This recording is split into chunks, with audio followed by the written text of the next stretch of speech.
જાફરાબાદ તાલુકાના નાગેશ્રી ગામે Bhavnagar Somnath national highway ઉપર શિવશક્તિ હોટલનું ઉદ્ઘાટન કરવામાં આવ્યું। ભાવનગર સોમનાથ નેશનલ હાઈવે ઉપર આવેલ નાગેશ્રી ગામે શિવશક્તિ હોટલ ખુલ્લી મૂકતા કોહિનૂર ગ્રુપના માલિક દિલુભાઈ વરુ,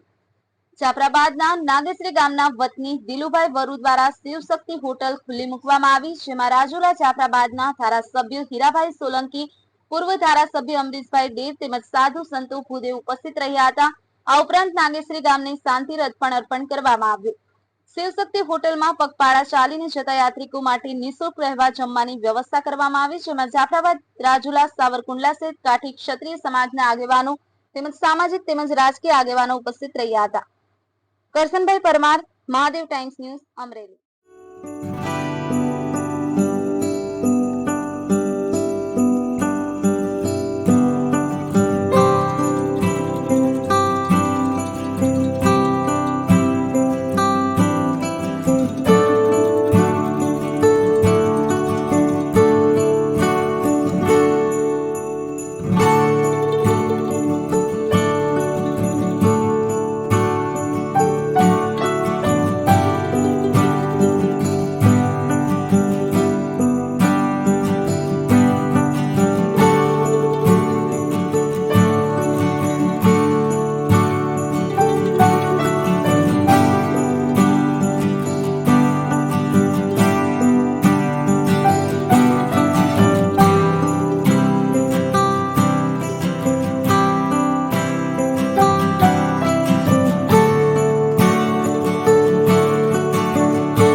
पर विराजमान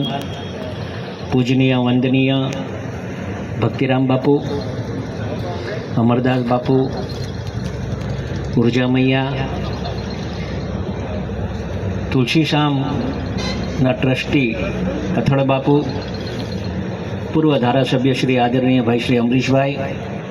अमरेली जिला पंचायतना सदस्य कारोबारी समितिना चेरमेन भाई श्री करसन भाई, भाई श्री रसिक भगत, मंचस्थ आईमा, आप सौ वडील मुरब्बीओ, युवान मित्रों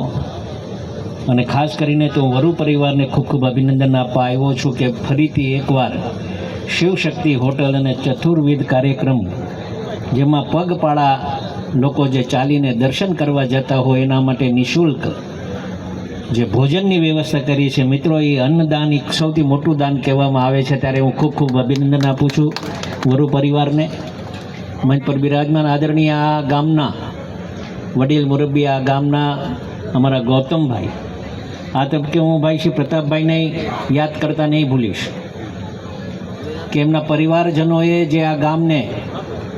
વિકસાવવા માટે, આ ગામને આગળ વધારવા માટે ગુજરાત રાજ્ય સુધી આ ગામનું નામ હંમેશા યાદ રહે એવી રીતે આદરણીય પ્રતાપભાઈ વરુ હોય, ગૌતમભાઈ હોય, આ ગામના સરપંચ શ્રી હોય ભાઈ શ્રી નરેન્દ્રભાઈ, મંચસ્થ આપ સૌ વડીલ મુરબ્બીઓ અહીંયા ઉપસ્થિત હોય ત્યારે ચરિતાર્થ કરવા માટે મારા વડીલ મિત્ર એવા દિલુભાઈ અને એમનો પરિવાર આજે જુદા જુદા 4 જેટલા કાર્યક્રમો અહીંયા કરી રહ્યા છે. કાર્યક્રમોમાં ઉપસ્થિત પ્રાપ્ત સ્મરણીય પૂજ્ય ભક્તિરામ બાપુ, પૂજ્ય ઊર્જા મૈયાજી, પૂજ્ય અમરદાસ બાપુ, સૌ પૂજ્યપાદ, સૌ સંતોના ચરણો મારા સાષ્ટાંગ પ્રણામ. હમણાં જ આપણા વચ્ચેથી રજા લઈને ગયા વિસ્તારના લોકપ્રિય ધારાસભ્ય ભાઈ હીરાભાઈ, મંચસ્થ સૌ મહેમાનો, વડીલો, યુવાન દોસ્તો અને આટલી મોટી સંખ્યામાં ઉપસ્થિત સૌ ડાયરાને મારા જય શ્યામ, રામ રામ. મેં મારી વાતની શરૂઆતમાં જે વાક્ય કહ્યું એ એટલા માટે કહ્યું કે આજના સમયની અંદર ક્યારે શું થવાનું છે એ મને તમને ખબર નથી.